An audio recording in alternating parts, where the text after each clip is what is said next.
In modern day college football, there is no position more important than the quarterback.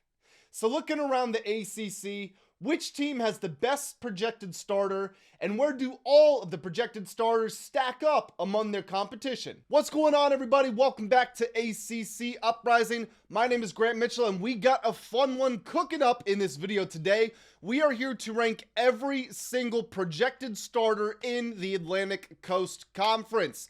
It's going to be really fun. We got some cool graphics prepared for you all, which we will throw up in just a moment. But the first thing, and really the big thing in this video, is you guys need to be prepared to go down to the comment section and leave your thoughts there. What do you make of the list? What do you make of the rankings? Who's too high? Who's too low? Who am I sleeping on? Who am I too high on? Whatever you got, make sure you throw it down there.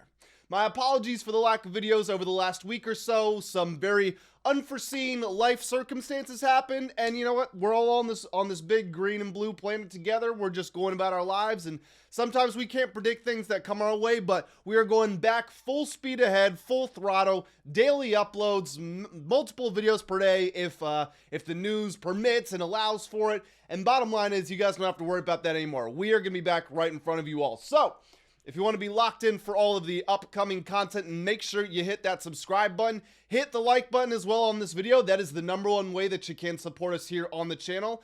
And without further ado, let's go ahead and let's switch over, get the new layout up on the screen. Told you guys we were going to have some different graphics for you all. So we've got 17 quarterbacks to rank today. You will notice that our graphic starts at 16. That means that unfortunately one quarterback did not even make today's graphic.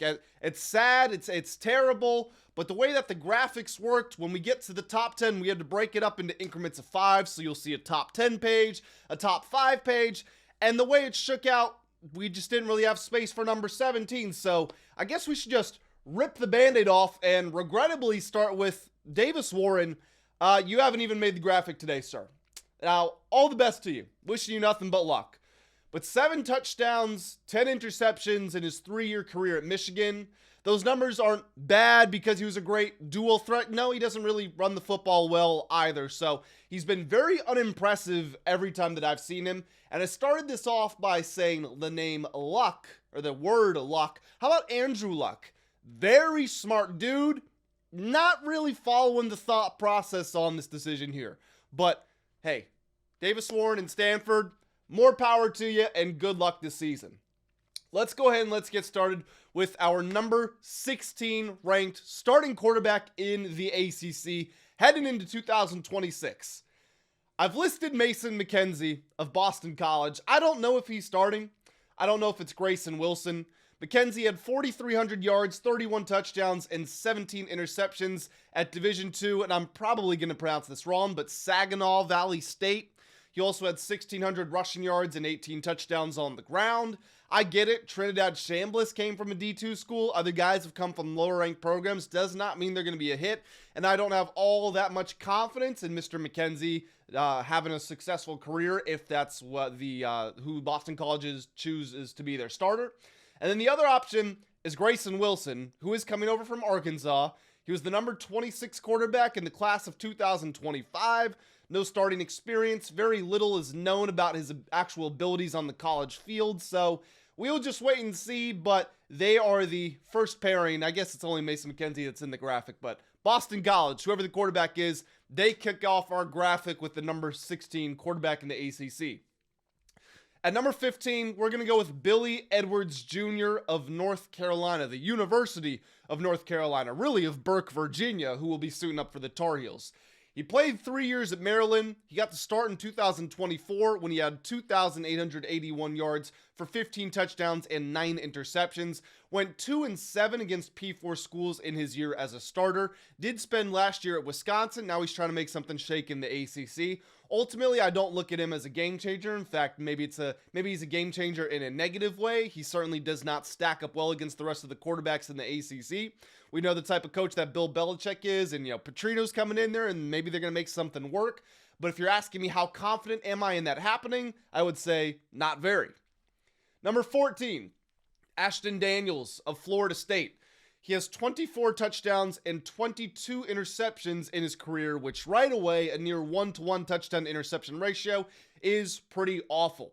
He played 3 years at Stanford and 1 at Auburn, which is where he is coming from as he makes his way down to Tallahassee. He did run for 1,400 yards and 11 touchdowns in his career, but he also completed just 60% of his passes. He is not someone I view as someone who will change life down there, coming off of a very disappointing season where Florida State, obviously, everyone knows and is familiar with what the expectations were and what reality actually was. In this situation where you need to turn things around, I do not think Ashton Daniels is the man for that job. At number 13, a team that had a very good season last year, we're going to roll with Alberto Mendoza, who will now be playing his football for Georgia Tech. He was the number 84 quarterback in the class of 2024. However, as his brother, Fernando, reigning national champion and Heisman winner, showed us, sometimes stars aren't all that they are made out to be. Alberto Mendoza completed 76% of his passes. He had 5 touchdowns and an interception in very limited opportunities for Indiana this year. He did have a QBR of 99.4 when he was on the field, but he was only playing at the end of blowouts against teams like Kennesaw State, Indiana State, UCLA, Maryland, Wisconsin, and Purdue.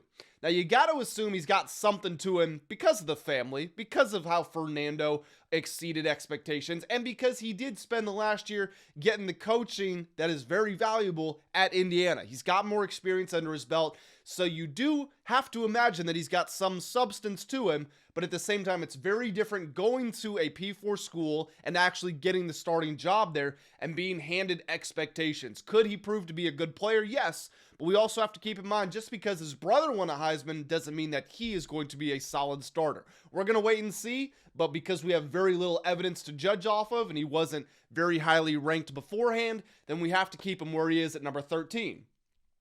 At number 12, we're going to go with Walker Eget, who is going to be starting for Duke, presumably in this coming season, making his way over from San Jose State. Inaccuracy is a problem. Only completed 57.7% of his passes in his career. He does have very good pocket awareness, though, which is something that I didn't really expect to see when I was looking at his numbers and things like that. He's only been sacked 11 times in 2 years as a starter. So you're not really going to drag him down on the ground. And you know what? Avoiding negative plays is a huge part of playing the quarterback position at a high level. He threw for 3,407 yards last year, 30 touchdowns to 19 interceptions in his career. He comes with 4 years of experience at the college level, did close last year very poorly. I believe it was 0 touchdowns and 4 interceptions over his last 3 games.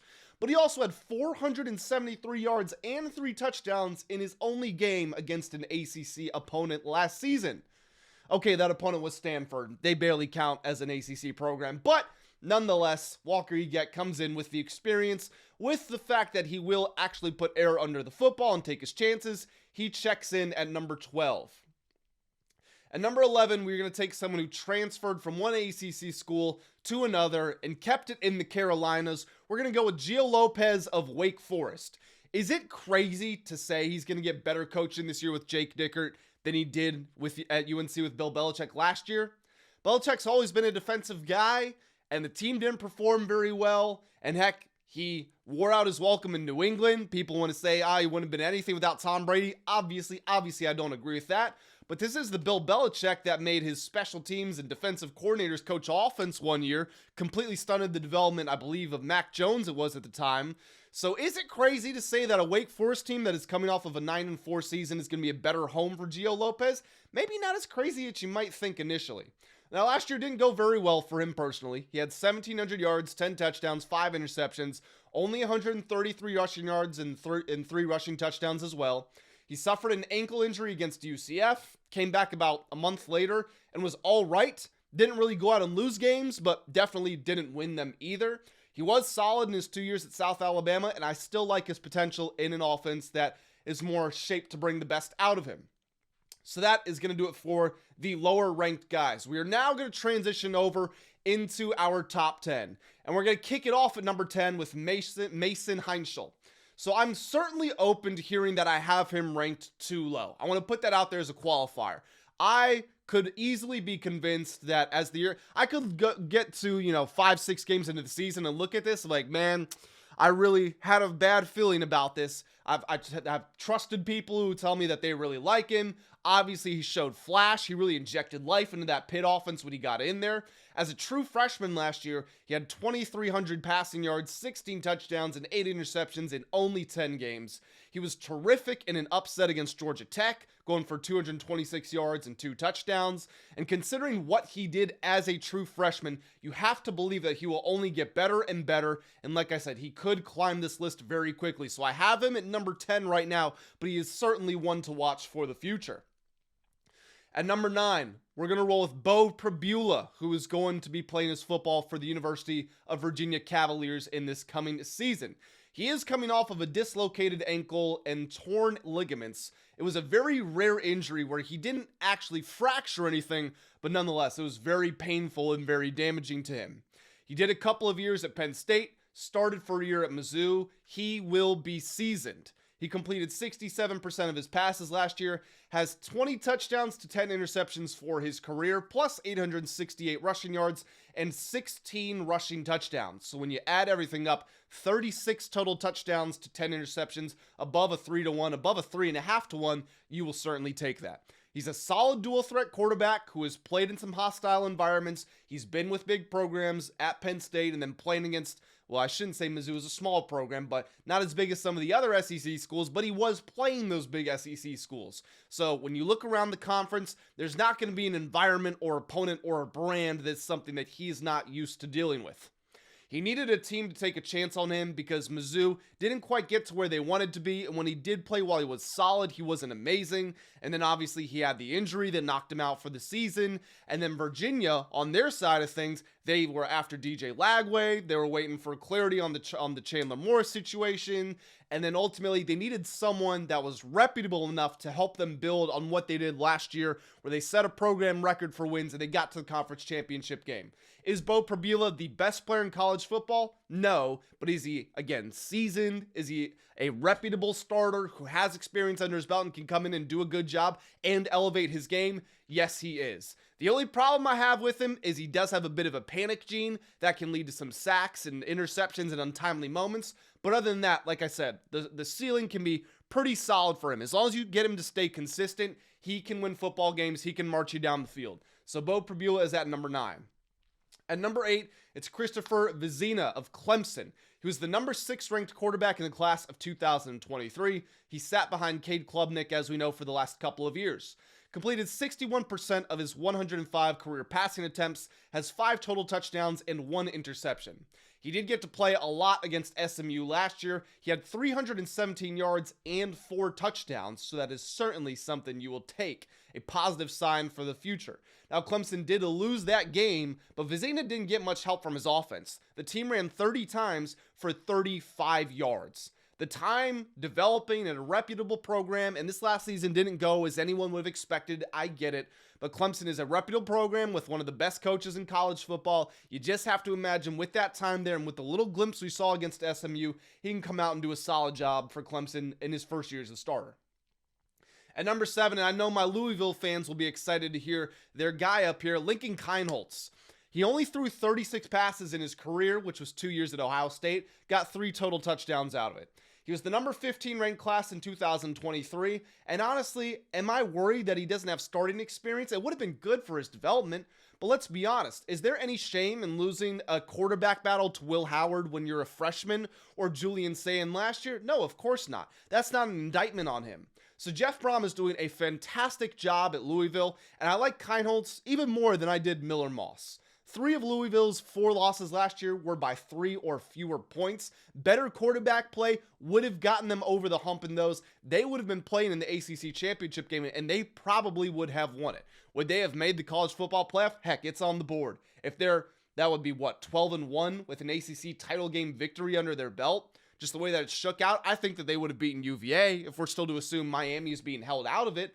So does that completely rewrite history? Do they now get in instead of Miami? And Miami, which was in the national championship game, they're not even in the playoff? Who knows? But I do think Lincoln Keinholz is somebody that will help Louisville improve at the quarterback position. So he comes in at number 7.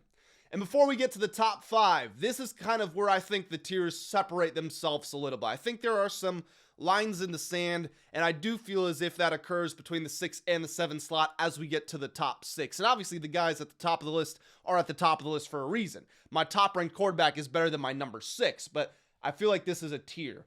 And we're going to roll with Ethan Grunkemeyer of Virginia Tech. So, number 1, he has continuity with the Penn State coaching staff, which is big for a young quarterback. He was highly accurate when he got to play last year, ended up finishing his season with 1,339 total passing yards, 9 total touchdowns, and 4 interceptions. He wasn't asked to do a ton, so you do want to see him shoulder more responsibility, take some more high-risk throws. But that being said, the first 3 starts of the poor kid's career were against Iowa, Ohio State, and Indiana. 3 of the toughest places to go play your football. 3 of the toughest opponents and best defenses you'll find. So there were expectations for him. He was chucked into a situation in which he wasn't really expecting to play at all. Obviously, Drew Aller was supposed to be the starter. When you look at how he finished the season in the Pinstripe Bowl against Clemson, he had 260 yards and 2 touchdowns, and you couple that with him being the number 7 ranked quarterback in his class in 2024. The kid's obviously got talent. He is a young quarterback he needs to develop, but he is somebody who should come in and do a very good job in year 1 of the James Franklin era in Blacksburg. So he's at number 6. Let's move over to our top 5 now. And our number 5 is a real sleeper, and I hope people everywhere are aware of the damage this man is coming to do. It's Amari Odom of Syracuse. After playing 2 years at Wofford, he was really impressive at Kennesaw State. Had 2,594 passing yards, 347 rushing yards, 26 total touchdowns, 8 interceptions. Again, above that 3-to-1 total touchdown to interception ratio. His 8.9 yards per attempt was 10th in the country last year. So Syracuse, in a spot where they really needed someone to be that light for their offense, all of a sudden they pull in in my opinion, one of the more underrated prospects out of the portal. And putting him ahead of Ethan Grunkemeyer, who was somebody who was, his name was very big, and people assumed he was going to Virginia Tech. But Amari Odom doesn't have the same weight to the name that Grunkemeyer does. But I'm putting Odom in the top 5 because I think he will prove to be a very good player at Syracuse.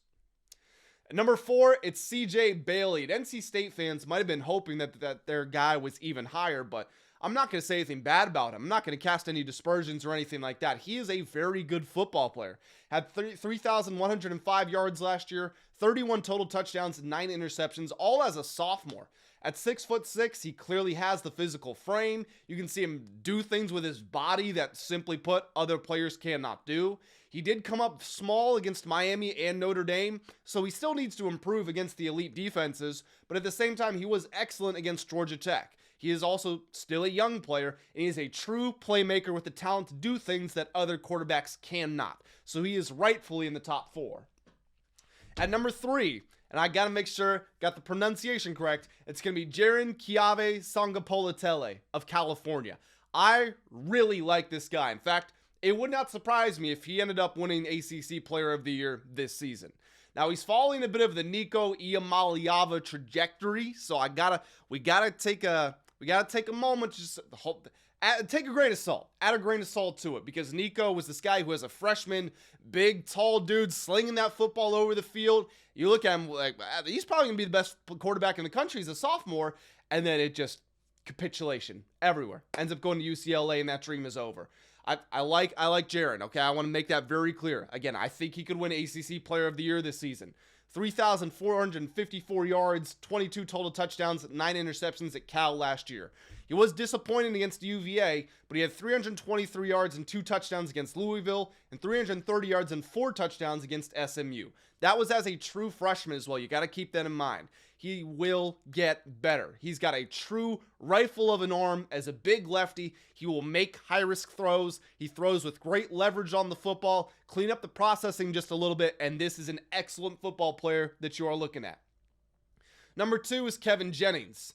He has been at SMU for 4 years. His last 2 years, he completed 65.5% of his passes, had 58 total touchdowns to 24 interceptions. Now, obviously, that interception number is a lot higher than you would like. He's averaging 12 per season.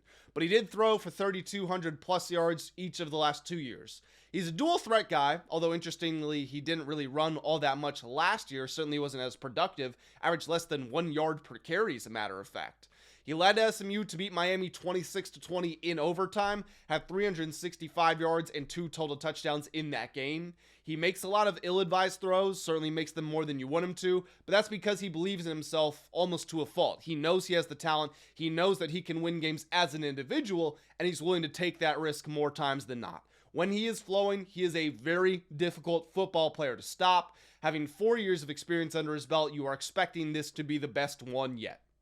And the number one quarterback in the ACC, look away Duke fans, it's Darian Mensah, now of Miami.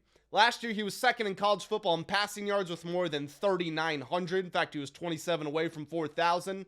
Had 34 passing touchdowns, not even total touchdowns, 34 passing touchdowns to only 6 interceptions. He's a rising junior, so he too should still be improving. He beat Duke he beat Duke. He beat UVA in the ACC championship game, had 327 yards, 4 touchdowns, and interception against Arizona State in the Sun Bowl. So he was really good all year. He closed the season out very well. Miami did miss out on Sam Leavitt. They did miss out on Ty Simpson, but there's a reason they're willing to send so much money Darian Mensah's way. He is a very good quarterback. In my estimation, while respect to Kevin Jennings and JKS and CJ Bailey, I think it's pretty clear that Darian Mensah is the best quarterback in the ACC. So as a final review, just to run through everybody, my list of quarterbacks in the ACC, number 17 is Davis Warren. Then it's at number 16, it's Mason McKenzie or Grayson Wilson, whoever ends up starting. Number 15 is Billy Edwards Jr. of UNC. Number 14 is Ashton Daniels of FSU. Number 13 is Alberto Mendoza of Georgia Tech. Number 12 is Walker Eget of Duke. Number 11 is Gio Lopez of Wake Forest. Number 10, Mason Heintschel, Pitt. Number 9, Beau Pribula of UVA. Number 8, Christopher Vizzina of Clemson. Number 7, Lincoln Keinholz of Louisville. Number 6, Ethan Grunkemeyer of Virginia Tech. Number 5, Amari Odom of Syracuse. Number 4, CJ Bailey of NC State. Number 3, Jaron-Keawe Sagapolutele. Jaron-Keawe Sagapolutele, of Cal at number 3. Kevin Jennings of SMU at number 2, and Darian Mensah of Miami at number 1. That is my list of the top quarterbacks in the ACC. Whatever thoughts you guys have, make sure you throw them down in the comment section below. Make sure to hit this like button, or hit the like button if you enjoyed this video. Subscribe if you are new around here, because we got content coming out all the time. I'm going to go ahead and head out of here, but we appreciate you rocking out here at ACC Uprising, and we'll catch you in the next one.